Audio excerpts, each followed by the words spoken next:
Good morning, everyone. Welcome to Glory Morning. So we've been going through the book of Job, and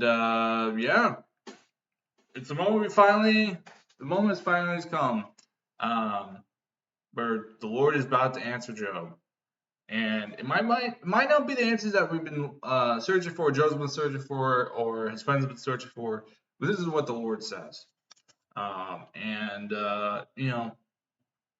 When it comes to Job, a lot of bickering back and forth, a lot of blaming, a lot of Job's not righteous. And I think the most important thing to remember that none of the opinions matter. There's still truth in this chapters you read, but none of the opinions really matter except for God's. And what is God's opinion? We're about to read that. So Job 38 to 40, verses 1 through 2. It's the Lord answers Job. So, and you can get back on this to Genesis 1, 1 through 10. Um, so, let's start with Job 38. Then the Lord answered Job out of the whirlwind and said, "Who is this that darkens counsel by words without knowledge? Dress for action like a man. I will question you, and you'll make it known to me. Where were you when I laid the foundation of the earth? Tell me if you have understanding. Who determined its measurements? Surely you know. Or who stretched the line upon it? On what were its bases sunk, or who laid its cornerstone? When the morning stars sang together, and all the sons of God shouted for joy, or who shut in the sea with doors when it burst out from the womb? When I made clouds its garment, and thick darkness its swaddling band, and prescribed limits for it, and set bars and doors, and said, Thus far shall you come and no farther, and here shall your proud ways be stayed. Have you commanded the morning since your day began, and caused the dawn to know its place? That it might take hold of the skirts of the earth, and the wicked be shaken out of it. It is changed like a clay under the seal, and its features stand out like a garment. From the wicked their light is withheld, and with their uplifted arms broken. Have you entered into the springs of the sea, or walked in the recesses of the deep? Have the gates of death been revealed to you, or have you seen the gates of deep darkness? Have you comprehended the expanse of the earth? Declare if you know all this. Where is the way to the drawing of light, and where is the place of darkness? That you may take it to its territory, and that you may discern the path to its home. You know, for you were born then, and the number of your days is great. Have you entered the storehouses of the snow, or have you seen the storehouses of the hail, which I have reserved for the time of trouble, for the day of battle and war? What is the way to the place where the light is distributed, or where the east wind is scattered upon the earth? Who has cleft the channel for the torrents of rain, and a way for the thunderbolt? To bring rain on a land where no man is, on the desert in which there is no man. To satisfy the waste and desolate land, and to make the ground sprout with grass. As the rain of Father has begotten the drops of dew, from whose womb did the ice come forth, and who has given birth to the frost of heaven? The waters become hard like stone, and the face of the deep is frozen. Can you bind the chains of the Pleiades, or loose the corns of Orion? Can you lead forth the Mazzaroth in their season, or can you guide the bear with its children? Do you know the ordinances of heaven? Can you establish a rule on the earth? Can you lift up your voice to the clouds, that a flood of waters may cover you? Can you send forth lightnings, that they may go and say to you, Here we are? Who has put wisdom in the inward parts, or given understanding to the mind? Who can number the clouds by wisdom, or who can tilt the waterskins of the heavens? When the dust runs into a mass, and the clods stick fast together. Can you hunt the prey for the lion, or satisfy the appetite of the young lions, when they crouch in their dens, or lie in wait in their thickets? Who provides for the raven its prey, when its young ones cry to God for help, and wander about for lack of food? Wow. I'm going to match your questions and statements with a bunch of my own questions. It's important to know, like, some people have like a really hard distinction between this, because it's just like, God, we want answers, but the point of all this is that I'm God, not me, but like, He's God. He's the one who established the foundation of the earth. He's the one who puts out lightning, and what lightning says, "Here I am." It's like,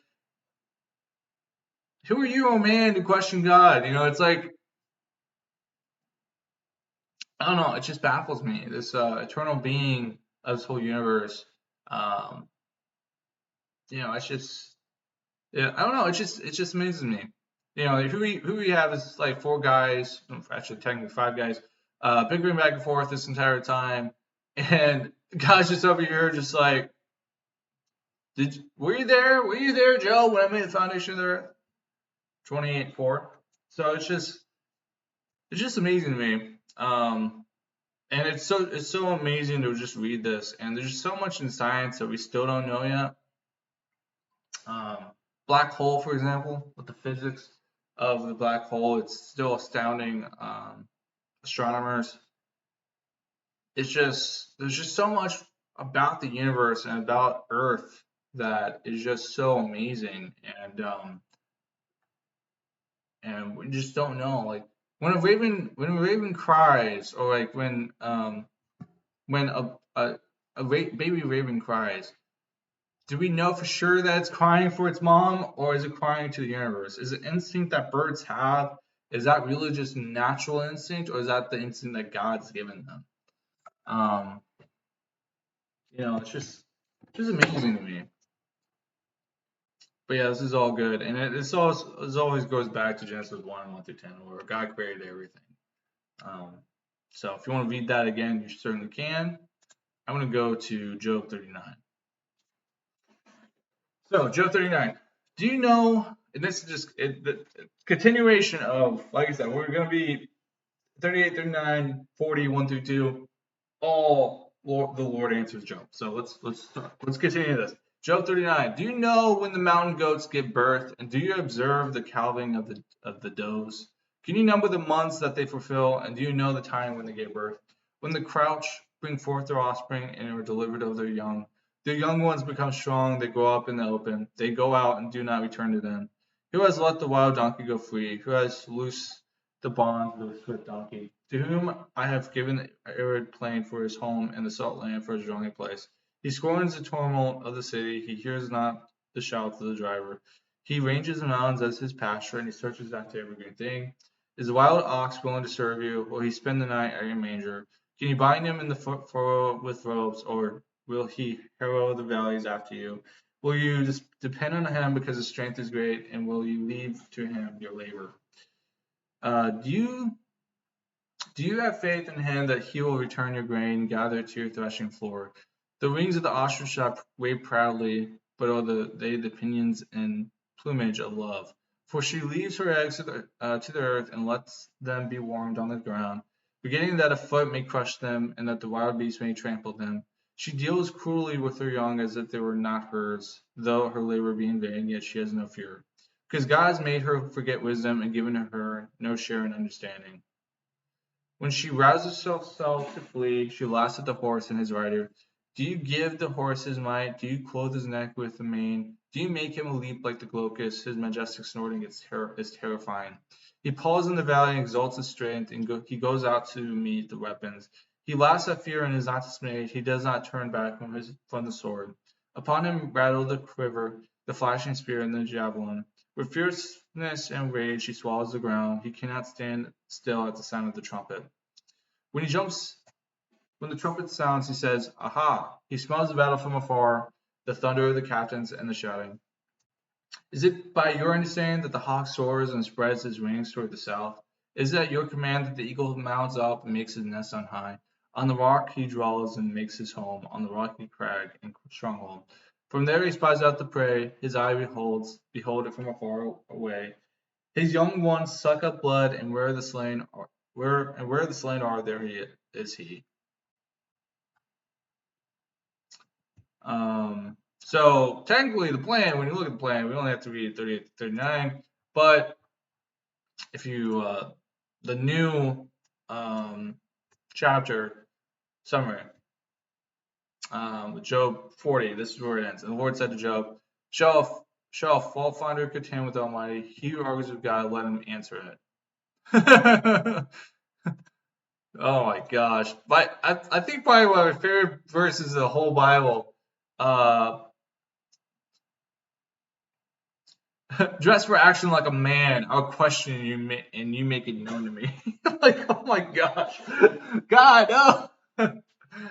This is literally one of my favorite verses of the whole Bible. I'm not even kidding you.